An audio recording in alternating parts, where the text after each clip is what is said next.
Եվ այսպես, ով է խնդրում Եվրոմիությանը եւ Թուրքիային խառնվել հայաստանյան գործերի մեջ։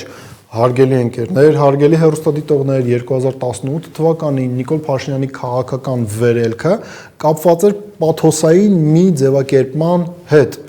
Վերականգնենք Հայաստանի Հանրապետության ինքնիշխանությունը։ Մի կողմից խոսք էին տալիս քաղաքացիներին իրենց սոցիալ-տնտեսական խնդիրները լուծել,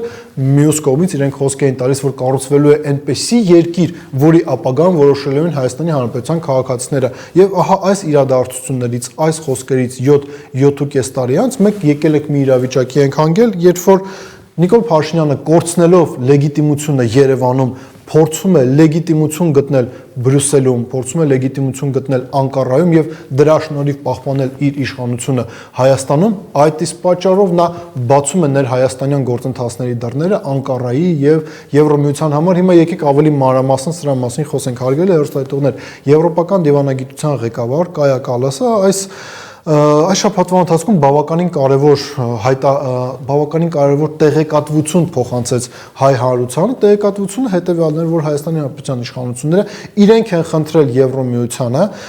աջակցել արտաքին ազդեցության դեմ պայքարելու համար, հիբրիդային սպառնալիքները կանխելու համար։ Նախ նշենք հետևյալը, հարգելի հեռուստադիտողներ, Եվրոմիությունը որպես կառույց, բացի նրանից, որ դա կառույց է տնտեսության մասին, դա նաև կառույց է արժեքների մասին, եւ Եվրոմիության արժեքները պետք է ուղղված լինեն գոնե ֆորմալ առումով, պետք է ուղղված լինեն նրան, որ զարգացնեն ժողովրդավարական ինստիտուտները։ Եվրոմիությունը չպետք է դառնա այս կամ այն իշխանության առանձին վերծրած անձի օրինակ, պաշտպանը, այլ կերպ ասած, տեսեք, Կայա Կալասը ինքը չի կարող Հայաստանի Հանրապետության պետական պահպանության ծառայության շարքային աշխատակից լինի եւ ապահովի Նիկոլ Փաշինյանի աշխարհաքաղաքական առումով անվտանգությունը, բայց ինչեւ է, մենք ունենք այս իրավիճակը, որ Կայա Կալասը հայտնում է, որ Հայաստանի Հանրապետության իշխանությունները դիմել են այս խնդրանքով, իրենք էլ ընդառաջել են այդ խնդրանքին եւ սատարելու են Հայաստանին 15 միլիոն եվրո են փոխանցելու, ակնհայտ է, որ 15 միլիոն եվրոն վերածվելու է ֆինանսական եւ մեդիա գործիքի, մեդիա ռեսուրսի իշխանությունների ընդդիմությանը, իշխանություններին ոչ հաճո տեքստեր ասող նույնիսկ քաղաքական գործիչների, հասարակական գործիչների դեմ ճնշումներ բանեցնելու գործիքի է վերածվելու, բայց տեսեք, հարգելի ընկերներ, գաղտնիք բացահայտած չենք լինի, եթե ասենք, որ թե քաղաքականության մեջ, թե աշխարհաքաղաքականության մեջ, թե ընդհանրապես կյանքի այլ ոլորտներում անվճար գրեթե ոչինչ չի լինում։ Եվ եթե դու դիմում ես Եվրոմիությանը, ասում ես, հարգելի ընկերներ, մեզ աջակցեք ինչ-ինչ հարցում, իրենք նաև գումար են տալիս ձեզ որպես աջակցություն, իրենք ձեզանից ինչ-որ բան պետք է պահանջեն։ Ինչ կարող է պահանջել Եվրոմիությունը Հայաստանի Հանրապետությունից։ Առնվազն մեկ պահանջի վերաբերյալ ակնհայտ տեղեկատվություն մենք ունենք եվրոպական եւս մի պաշտոնյա բարձրաստիճան ընդլայնման հարցերով եվրոհանձնակատար Մարտակոսը նշել է հետեւյալը, որ ելնելով Եվրոմիության նաև փորձից, ով մինչև 2022 թվականի փետրվար, այսինքն մինչև ռուս-ուկրաինական պատերազմը Ռուսաստանից բազմաթիվ էներգակիրներ էր գնում, նավթ, գազ, ածուխ, էլեկտրաէներգիա, նա ասում է ավելի լավ կլինի, որ Հայաստանն էլ գնա Եվրոմիության ճանապարհով եւ հրաժարվի ռուսական էժան եւ որակյալ էներգակիրներից։ Այլ կերպ ասած, Եվրոմիությունը պահանջներից մեկը, որ հիմա դրել է պաշտոնական Երևանի առջև, հրաժարվել ռուսական էներգակիրներից։ Տեսեք, նաև այսպիսի մի երևույթ գոյություն ունի, որը մերժելը անհնար է, դա ֆիզիկական քարտեզն է։ Հիմա ելնելով այդ չմերժվող երևույթից մենք պետք է նշենք հետևյալը, որ եթե մենք հրաժարվում ենք ռուսական էներգակիրներից, դա հանգեցնելու է նրան, որ մենք ստիպված ենք լինելու գնել ադրբեջանական էներգակիրներ, այսինքն ստացվում է հետևյալ իրավիճակը։ Սեփական իշխանությունը վերարտադրելու համար Նիկոլ Փաշինյանը դիմում է Եվրոմիությանը, Եվրոմիությունը պահանջներ է դնում հրաժարվել Ռուսաստանի հետ էներգետիկ ոլորտում համագործակցությունից, վերջն արդյունքում դա հանգեցնում է նրան, որ մենք Ադրբեջանից ենք էներգակիրներ գնում, Ադրբեջանն էլ Հայաստանի վրա ճնշման եւս մեկ գործիք է ստանում։ Բայց սա ամբողջը չէ, հարգելի ընկերներ, տեսեք, եթե ուկրաինական պատերազմը ավարտվում է ըստ Թրամփի պլանի, մենք պետք է նշենք հետևյալը, որ պատերազմի սկզբնական պատճառը գլոբալիստական վերնախավի համար չի լուծվում։ Ռուսաստանի Դաշնությունը ինքը շարունակում է գոյություն ունենալ, ռուսական էներգակիրները եւ այլ օգտակար հանածոներ շարունակում են լինել կենտրոնական իշխանության վերահսկողության տակ։ Դա ինչ է նշանակում։ Ռուսաստանի հետ պետք է սրանից հետո բիզնես անեն, ոչ, դու պետք է այլ գործիքներ ճարես Ռուսաստանի Դաշնության դեմ, այդ թվում նաեւ պատերազմ անելու համար։ Գործիքներից մեկը դա թուրքական աշխարհն է։ Թուրքական աշխարհի առաջատարն է Թուրքիան, Թուրքիային կից ունենք մենք մի այսպիսի կառույց, որը կոչվում է Ադրբեջան։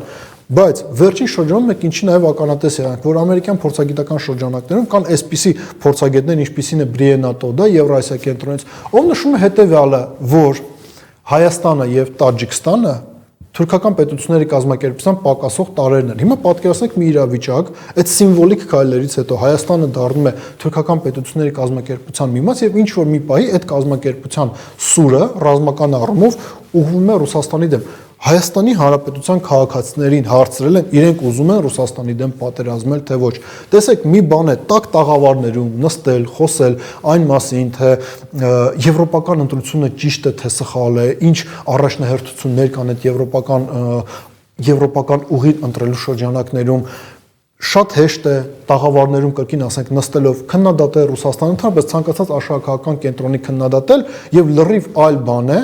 այլ անձանց պատերազմի զոհ դառնալ։ Եվրոմիությունը դրա հետ կապված որևիցե խնդիր չունի։ Տեսեք, իրենք առհասարակ որևիցե խնդիր չունեն ոչ միայն նրա թե ինչ է կատարվում Ուկրաինայում, իրենք խնդիր չունեն նրա թե ինչ կատարվեց մեզ հետ Արցախում։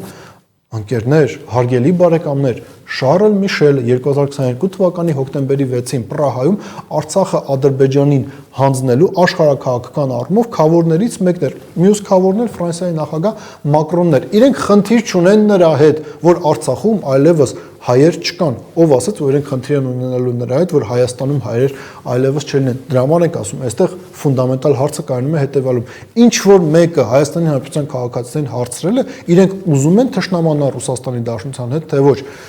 Եվ գալով այդ թուրքական աշխարհին, հարգելի ընկերներ, տեսեք, ոչ միայն Եվրոմիությունն է գալիս եւ մաս դառնում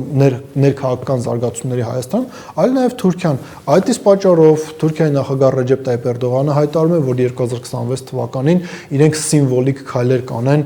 Հայաստանի հետ հարաբերություններում։ Ինչու սիմվոլիկ, որովհետեւ եթե իրենք իրապես ուզենային Հայաստանի Հանրապետության բարելավել հարաբերությունները, իրենք իրական քայլերի կգնային, սահմանը կբացային, իրական երկխոսություն կսկսվեր հայկական կողմի հետ պատմական իրողությունների վերաբերյալ, ցեղասպանության վերաբերյալ, իրենք կտարանջատվեին հայ-ադրբեջանական բանակցային գործընթացը կտարանջատվեր հայ-թուրքական գործընթացից, բայց քանի որ իրենք այդ խնդիրը չունեն, իրենք ունեն խնդիր աջակցել, սատարել Նիկոլ Փաշինյանին, իրենք դրա համար սիմվոլիկ քայլեր են գնալու, բայց այն հանգամանքը, որ Նիկոլ Փաշինյանը դիմում է Եվրոմիությանը, սպասում է Բաքվի եւ Անկարայի աջակցությանը, խոսում է հետեւյալի մասին, որ նրա հանրային աջակցությունը շատ ցածր մակարդակի է։ Սա խոսում է այն մասին, որ անհաջողությունները Նիկոլ Փաշինյանի այնքան շատ են, որ նա հասկանում է, որ Երևանում լեգիտիմություն չունենալով նա ստիպված է դիմել Բրյուսելին, Անկարային, Բաքվին։ Դա էլ իր հերթին նշանակում է հետեւյալը, որ երբ որ մի շարք քաղաքական գործիչներ, մի շարք փորձագետներ, վերլուծաբաններ, պետական գործիչներ, առաջին հերթին Հայաստանի Հանրապետության երկրորդ նախագահ Ռոբերտ Քոչարյանը